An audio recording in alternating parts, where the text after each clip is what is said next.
Hi, Perfectly Primal Tribe. It's Luciana here, and I am all dolled up because I am celebrating a monumental achievement in my life. I have completed a 14-day fast, and I would like to share some of my takeaways with you guys. So, before we dive in, I'm going to, of course, add the disclaimer that I am not a medical doctor. I will not be offering any medical advice here. This is all for entertainment and information purposes only. So take from it what you will. And always see your doctor if you have any medical concerns. However, I have done fasting in the past, and first things first, I would not recommend this to anyone. Don't go cold turkey into an extended fast. It's just, especially if you're not metabolically adapted to burning fat. If you're heavy into the carbs and you do a lot of sugar and that sort of stuff in your diet, I would not recommend doing an extended fast unless you're ready for a world of discomfort. So that is my caveat here. Please don't start small, work your way up. I've been fasting for a few years now. I've been doing on and off type things. I do intermittent fasting, so that means I'll occasionally only eat one meal a day. I have done 3 to 4 to 5 day fasts in the past, like with reasonable frequency. I have also done a week-long and up to 10 days. I think I've done about 5 or 6 of those. So I had an inkling as to how my body would react during the process. And the last time I did a fast was about 12 and a half days, I believe. So I completed that one, and I've felt relatively okay after that too. No upsets, no major problems, nothing to write home about, as they say. So I would say make sure if you ever want to do extended fasting, you need to work up to it. Just like somebody's not going to get out there, register for a marathon and run the marathon without training. You do actually need to build up your fasting tolerance as well as your nutrition levels, and you do need to understand how your body's going to react during the fast so that as you're going longer, you know what to expect. Having said that, however, I found that the first 2 days of the fast were probably the worst, 2 to 3. That's when you start to still feel hunger pains. That's when your body's kind of like, why aren't we eating? What's missing here? It gets a little bit confused.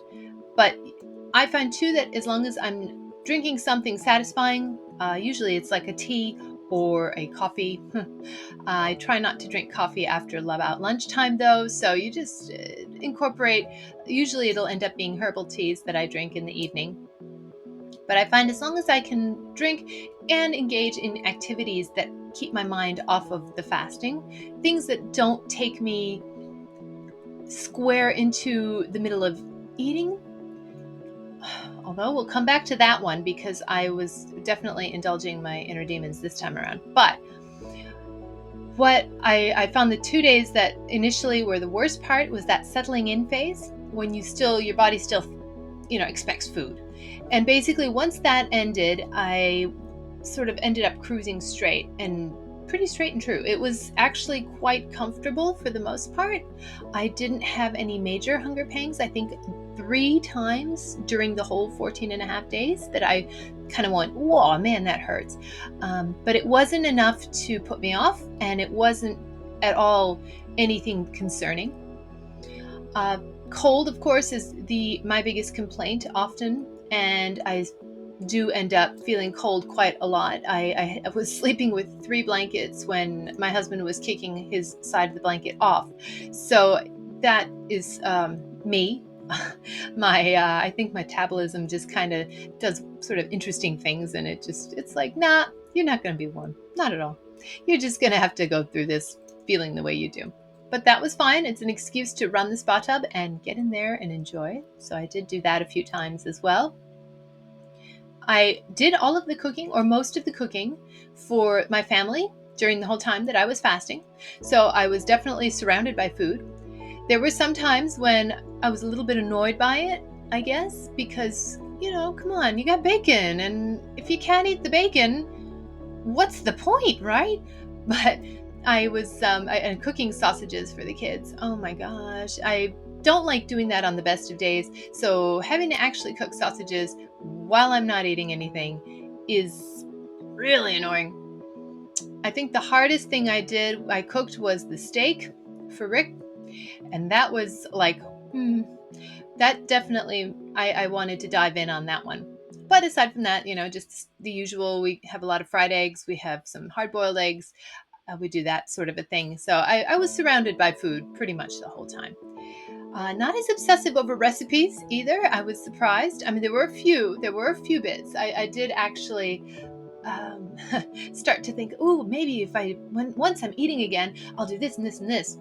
So that was definitely a typical fasting condition when they did the Minnesota starvation experiment, which was, I won't go too deep into that here, but basically they took a group of men, restricted their calories extremely significantly. So like they cut them right down. They weren't 100% fasting though. So, and there's evidence to show that fasting is better than calorie restriction by a long shot. Not enough time to go into that here. I will do another video on that. But that they were calorie restricted. And the men actually started to develop obsessions over recipes. They were hoarding recipes. They were dreaming about food. They were just obsessing their dreams and everything. Their thoughts were just kind of really fixated on the food. And in the past, I have actually experienced this slight fixation on food. I'll be sitting in the tub while I'm fasting. The bubbles are going. And I'm thinking, oh, when I get off this fast, I'm going to make this, and I start planning out a recipe. Or, oh, wouldn't it be nice to take some duck breasts and wrap them in bacon and, sure, make some cauliflower mash and stuff. And oh my God, that'll make the most amazing meal. So there wasn't an excessive amount of that. Although I did indulge one day, and this was just a couple days ago, about 3 days ago. We buy like bulk meat now. And there was, I think, 6 kilos, roughly 5.5 kilos of grade A Scotch fillet. All right. And the grade A Scotch fillet is basically ribeye, but without the bone. So this was unbelievably beautiful looking steak, and it was on clearance, and I bought it. I had to. And then I was cutting it up yesterday, oh, so nice and thick slices, in anticipation of eventually being able to eat it. So now that I've come off the fast, I will be doing more, I think, more pure carnivore. I want to keep it a bit clean, but we'll go back to that again also later. I basically felt really good the whole time. Otherwise, I slept okay, which if anybody's seen any of my other videos, you'll know I tend to be a little bit of a hit or miss sleeper. So there were a couple of nights that I actually slept incredibly well. I was really surprised. I even managed almost 8 hours of sleep. So 8 hours is definitely not typical for me because I'm usually a 6.5 hour sleeper, no matter how hard I try. So that was really exciting. I was excited about the fact that I could get to bed and actually sleep an entire night comfortably, beautifully. I woke up the next morning, felt pretty darn good. Now, speaking of waking up in the morning, that's when I do my weigh-ins. I got on the scale, started off the event at 66 kilos. So I'm not sure off the cuff what that translates to. I will try to put it in a thing. So 66 kilos, that's where I started off. And as, of course, the week progressed and the second week progressed, I've successively gone down, down, down. Some days had better losses than others.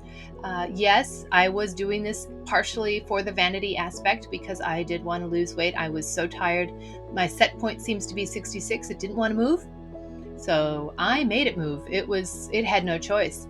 And amongst doing things like keeping mentally active, of course, with the coaching side of things and everything, and also going on walks, trying to maintain just normal family life.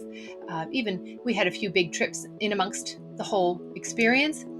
I was able to knock that weight down, and I finished at 60.15 kilos. So that was a massive loss, and I cannot even begin to tell you guys how the body has changed. I am just like up here. I have a bone here, and on this side, obviously too, that I have never had in my life. Like not to that extent.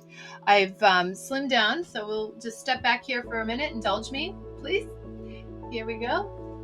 I've like you can see ribs when I lift my arm up. I am absolutely astonished.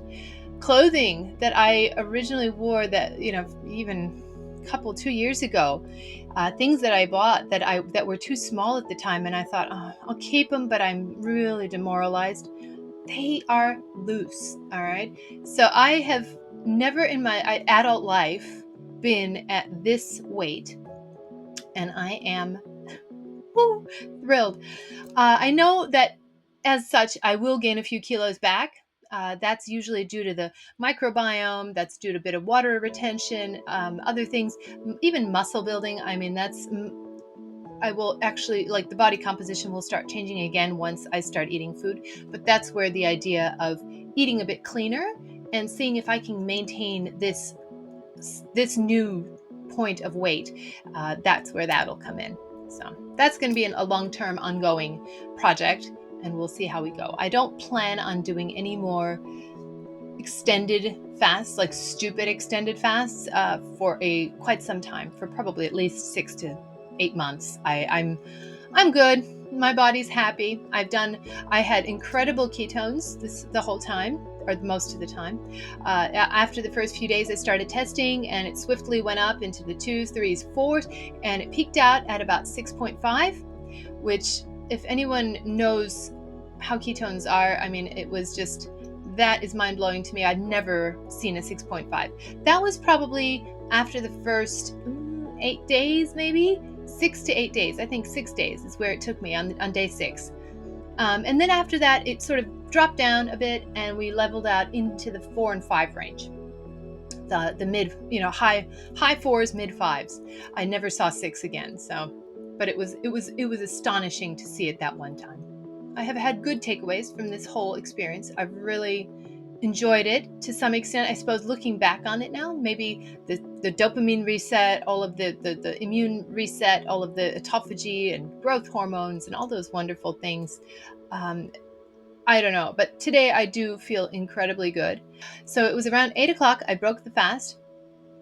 I had a cup of bone broth, and that was it. Then, about an hour later, I had another cup of bone broth, and I had a poached egg. And I waited a little bit to see how that would go down. At first, it was like you could feel the machine starting up, and things were kind of in there, and it's like, ooh, where is this going to go? I'm not sure. So I let that settle. I kind of hung around with my family. We had a little project today that we were trying to do. So when we came inside after the project, which was about, I'd say it took us about a good hour and a half, my husband and I had coffee. So I had 1 scoop of decaf with 1 scoop of chocolate protein powder in a big cup, and it was all right. Then I did, again, a few things, kind of took care of some business around the house, usual housework stuff, and I ended up having a lunch with my husband. I just wrote this down on the whiteboard, so that's what I'm looking at. I had lean steak, cod liver, and protein water, and another egg, but this time it was fried. So it was pretty good. And in between the first egg and the second egg, I couldn't help myself. I scored 3 macadamia nuts. Oh my goodness, watch out. But I wanted to see how that would go. I'd been dreaming about these macadamias for 2 weeks, because I have spiced nuts that I make at home, and I make a mixture of walnut, macadamia, pecan, and I wanted them so much, and it was really tasty. It really went down well. So far, everything has been sitting pretty. I have not felt anything in the tummy, nothing in the gut that would indicate there are any problems or issues at the moment. Stomach feels really good, like not bloated, not sick, not acidy, nothing. Again, no contraindications to what I've done. So I am absolutely floored by that. That is amazing. I don't think I'm going to eat too much more tonight. I might have a little bit more of the steak that I had before, and I think that we'll call it for day 1. Yeah, tomorrow we'll see. We might relax things a little bit. If I'm still feeling good, I'll have another egg in the morning. I'm going into more of a feeding phase, if you will. Normally I wouldn't have breakfast, but this time I'm just going to relax and as opposed to OMADing or even TOMADing like I often do. I will just every so often, if I feel like it, I'm going to eat. I'm not going to gatekeep myself this time for the next maybe day or two. I'll get back to the TOMADing and OMADing and sort of my more normal pattern of eating in a few days. But for right now, I'm just sort of indulging. But of course, I'm only going to indulge in a keto/carnivore way. I'm not planning on eating any other junky bits. Definitely no carbs of any major description, and probably no, there won't be any treats. I'm even trying to stay off of dairy at this point to a large extent. I know my weakness is always the cream in the coffee, man. I love that, and that although I will drink black coffee and I enjoy black coffee, this is the like the funny thing about it. I don't mind the black coffee and I like drinking it, but especially when we go out and we go to like cafes or something like that, I really want my latte, and I will drink the latte with the milk, and I find that it often doesn't do anything to me, so I kind of don't have any reason not to drink the latte with the milk, except for the fact that I know I probably should just cut dairy out of my diet because it does definitely prevent me from losing weight. So I'm going to try to be really sparing and really picky about when I eat anything to do with dairy. Except we have one cheese in the fridge. I bought it and it's my fault. I did it on purpose because I wanted it. I knew I shouldn't at the time. I thought this is definitely not what you're aiming for, Lissy, but screw it. You're going to have some cheese. So it's a blue cheese. It's a beautiful soft blue cheese. And I'm so looking forward to that, but not just yet. I like to take the blue cheese and put it on steak, by the way. So here you go. My food obsession coming through. I love to melt blue cheese on steak. That is just like chef kiss. It's beautiful. It was a good experience. I really enjoyed it. I would not recommend this degree of extended fasting to anyone who hasn't fasted for periods of time before. It is a very intense experience. So you do want to know, at least to some extent, how you're going to react. Every fast is different as well. I reserved the right to pull the pin on this one at any given time. And Rick was totally like, of course, you don't go fasting more than if you don't feel it, don't do it. But I was monitoring myself pretty carefully. I was checking my blood sugars the whole time. I probably stabbed my poor finger. This poor finger, I think it was actually bruised at one point because I kept picking on it and stabbing it with the little.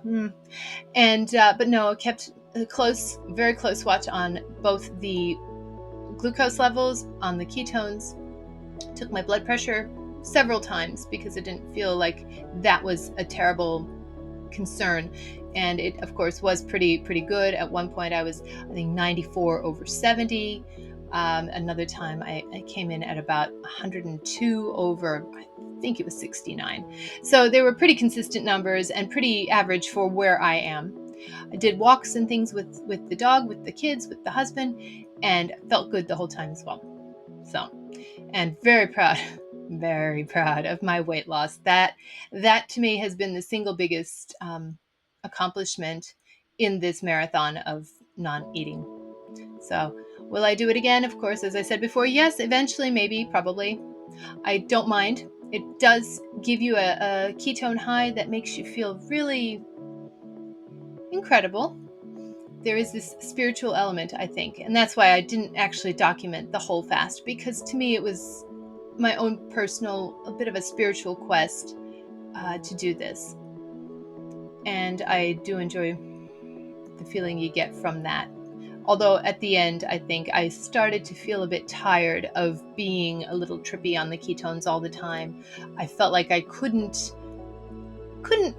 not that I couldn't, I just didn't want to focus on anything. I really felt like I was just, leave me alone. I'm swimming in this sea of whatever this is, and please let me just be. So that's where it ended up. So I am actually really glad that today it's over. I was ready this morning for it to be over, and I've broken the fast. I feel all right. So that's pretty much the takeaway. So has anyone out there also done a long fast, or do you do short, like intermittent fasts at any point? How do you feel if and when you do?